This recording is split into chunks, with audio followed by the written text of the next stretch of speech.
Most repeatedly asking question ആണ് types of operating system. First type batch operating system.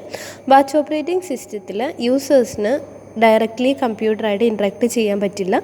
ഓരോ യൂസേഴ്സും അവർക്ക് ചെയ്യാനുള്ള job ഒരു ഓഫ്ലൈൻ ഡിവൈസ്, അതായത് പഞ്ച് കാർഡൊക്കെ പോലുള്ള ഡിവൈസ് വെച്ച് പ്രിപ്പയർ ചെയ്തിട്ട് കമ്പ്യൂട്ടർ ഓപ്പറേറ്റർക്ക് കൊടുക്കും. അപ്പോൾ അതിൻ്റെ പ്രോസസ്സിങ് സ്പീഡപ്പ് ചെയ്യാൻ വേണ്ടിയിട്ട് കമ്പ്യൂട്ടർ പ്രോഗ്രാമർ ഒരേപോലത്തെ ജോബ്സിനെ ഗ്രൂപ്പായിട്ട് ഡിവൈഡ് ചെയ്യും, അതായത് ഓരോ ബാച്ചസ് ആക്കും, എന്നിട്ട് അതിനെ റൺ ചെയ്യും. അപ്പോൾ ഈ പ്രോഗ്രാമറിൻ്റെ കയ്യിൽ നമ്മൾ പ്രോഗ്രാംസ് കൊടുത്തു കഴിഞ്ഞാൽ പിന്നെ ഈ ഓപ്പറേറ്ററാണ് ഇത് സോർട്ട് ചെയ്ത് ബാച്ചസൊക്കെ ആയിട്ട് ഡിവൈഡ് ചെയ്യാം.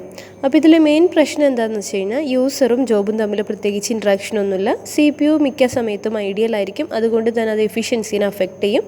ദെൻ ഡിസൈഡ് പ്രയോറിറ്റി ഒന്നും പ്രൊവൈഡ് ചെയ്യാൻ പറ്റില്ല. ദെൻ നെക്സ്റ്റ് വണ്ണാണ് മൾട്ടി പ്രോഗ്രാംഡ് സിസ്റ്റം. മൾട്ടി പ്രോഗ്രാമിംഗിൽ എന്ന് പറയുമ്പോൾ CPUയുടെ യൂട്ടിലൈസേഷൻ ഇൻക്രീസ് ചെയ്യും. അതായത് CPUവിന് എപ്പോഴും ഒരു ജോബെങ്കിലും എക്സിക്യൂട്ട് ചെയ്യാനുണ്ടാവും. നോർമലി ഒരു സിംഗിൾ യൂസറാണ് ഇൻട്രാക്ട് ചെയ്യുന്നതെങ്കിൽ നമ്മുടെ CPU ചില സമയത്തെങ്കിലും ഐഡിയൽ ആവാനുള്ള ചാൻസ് ഉണ്ട്. അതുകൊണ്ടാണ് നമ്മൾ മൾട്ടി പ്രോഗ്രാംഡ് സിസ്റ്റത്തിൻ്റെ കോൺസെപ്റ്റിലേക്ക് വരുന്നത്.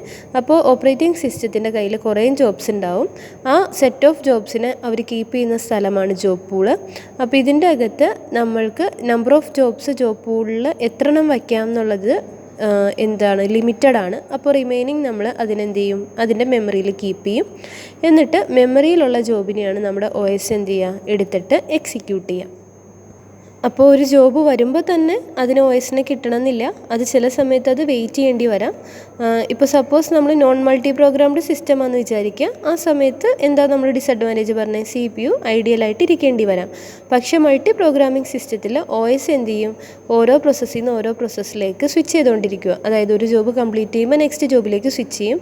അപ്പോൾ ഫസ്റ്റ് ജോബ് ഫിനിഷ് ചെയ്യുമ്പോൾ വെയിറ്റിംഗ് ആരാണോ അയാൾക്ക് CPUനെ കിട്ടും. മൾട്ടി പ്രോഗ്രാമിംഗ് സിസ്റ്റം എന്ന് പറയുമ്പോൾ ഇതിൽ ഓപ്പറേറ്റിംഗ് സിസ്റ്റംസ് ആണ് യൂസേഴ്സിന് വേണ്ടിയിട്ട് ഡിസിഷൻസ് എടുക്കുക. അപ്പോൾ ഇത് നമുക്ക് ഫെയർലി സോഫിസ്റ്റിക്കേറ്റഡ് ആണെന്ന് പറയാം. അതായത് ഫസ്റ്റ് നമ്മുടെ സിസ്റ്റത്തിലേക്ക് എൻ്റർ ചെയ്യുന്ന എല്ലാ ജോബ്സും ജോബ് പൂളിലേക്ക് വയ്ക്കും. ജോബ് പൂളിൽ ഡിസ്കിൽ അലൊക്കേഷന് വെയിറ്റ് ചെയ്യുന്ന എല്ലാ പ്രോസസ്സുകളും ഉണ്ടാവും. ഒത്തിരി ജോബ്സ് ഉണ്ടെങ്കിൽ നമുക്ക് അറ്റ് എ ടൈം നമുക്ക് OSന് കൊടുക്കാൻ പറ്റില്ല. അപ്പോൾ നമ്മൾ എന്ത് ചെയ്യും, ഷെഡ്യൂളിങ് ചെയ്യും. ഇതിൻ്റെ അണ്ടറിലാണ് നമുക്ക് ജോബ് ഷെഡ്യൂളിങ്ങും CPU ഷെഡ്യൂളിങ് പോലുള്ള കാര്യങ്ങളൊക്കെ വരുന്നത്.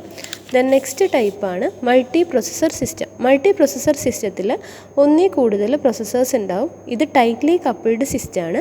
മൾട്ടി പ്രോസസ്സർ സിസ്റ്റത്തിൽ നമ്മൾ പറഞ്ഞ 2 ടൈപ്സ് ആണ്, സിമെട്രിക്കും അസിമെട്രിക്കും. അത് ഞാൻ വേറൊരു വീഡിയോയിൽ എക്സ്പ്ലെയിൻ ചെയ്തിട്ടുണ്ട്.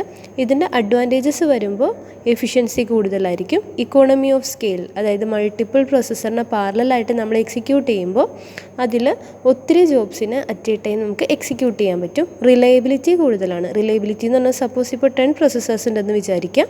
അതിലൊരാൾ ഫെയിൽ ആയാലും ബാക്കി 9 പ്രോസസ്സർ എക്സിക്യൂട്ട് ചെയ്തിട്ട് നമുക്ക് ഔട്ട്പുട്ട് തരും. അതാണ് ഇൻക്രീസ്ഡ് റിലയബിലിറ്റി എന്ന് പറയുമ്പോൾ. ദെൻ ഫോർത്ത് ടൈപ്പാണ് ടൈം ഷെയറിംഗ് സിസ്റ്റം. നമ്മളുടെ ബാച്ച് സിസ്റ്റത്തിൻ്റെ ആണെങ്കിലും മൾട്ടി പ്രോഗ്രാംഡ് സിസ്റ്റത്തിൻ്റെ ആണെങ്കിലും മെയിൻ ഡിസഡ്വാൻറ്റേജ് എന്ന് പറയുമ്പോൾ യൂസറിന് ഡയറക്റ്റ്ലി ഇൻട്രാക്ട് ചെയ്യാൻ പറ്റുന്നുണ്ടായിരുന്നില്ല. ടൈം ഷെയറിംഗ് സിസ്റ്റം എന്ന് പറയുമ്പോൾ മൾട്ടി ടാസ്കിങ്ങിൻ്റെ ഒരു എക്സ്റ്റൻഷനാണെന്ന് പറയാം. ടൈം ഷെയറിംഗ് സിസ്റ്റത്തിൽ CPUന് മൾട്ടിപ്പിൾ ജോബ്സിനെ എക്സിക്യൂട്ട് ചെയ്യാൻ പറ്റും. അതിന് ഓരോന്നിനെ സ്വിച്ച് ചെയ്യും. ഈ ടൈം ഷെയർഡ് ഓപ്പറേറ്റിംഗ് സിസ്റ്റത്തിൽ ഒത്തിരി യൂസേഴ്സ് ഉണ്ടാവും. അവർ കമ്പ്യൂട്ടറിനെ സൈമൾട്ടേനിയസ് ആയിട്ട് ഷെയർ ചെയ്യുന്നത് ഓരോ ടൈം സ്ലൈസിനെ ബേസ് ചെയ്തിട്ടാണ്. അപ്പോൾ ടൈം സ്ലൈസിനനുസരിച്ച് CPU അവർക്ക് ഷെഡ്യൂളിംഗ് ചെയ്ത് കൊടുക്കും. ദെൻ നെക്സ്റ്റ് ടൈപ്പാണ് real time system. Real time system എന്ന് പറയുമ്പോൾ റിജിഡ് ടൈം റിക്വയർമെൻറ്റ്സ് ഉള്ളപ്പോഴാണ് നമ്മൾ റിയൽ ടൈം സിസ്റ്റംസ് യൂസ് ചെയ്യുക.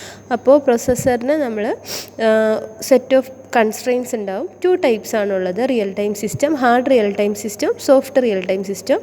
ഹാർഡ് റിയൽ ടൈം സിസ്റ്റം എന്ന് പറയുമ്പോൾ ക്രിട്ടിക്കൽ ടാസ്ക് കറക്റ്റ് സമയത്ത് ചെയ്ത് തരുമെന്ന് എൻഷുർ ചെയ്യും. അതുകൊണ്ട് തന്നെ സിസ്റ്റത്തിൽ എന്ത് ഡിലേ വന്നാലും നമ്മൾക്ക് ആ സ്റ്റോർ ചെയ്തിരിക്കുന്ന ഡാറ്റ ആ പർട്ടിക്കുലർ ടൈം കഴിയുമ്പോൾ നമുക്ക് കംപ്ലീറ്റ് ചെയ്ത് കിട്ടും.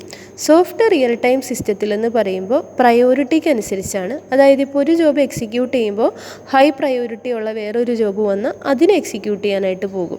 അപ്പോൾ നമ്മൾ ഇനീഷ്യലി കൊടുത്തത് കറക്റ്റ് ടൈമിൽ തീരണമെന്നില്ല. അത് അവിടെ വരുന്ന പ്രയോറിറ്റി അനുസരിച്ചിട്ടാണ് അതിൻ്റെ റിസൾട്ട് ഇരിക്കുക.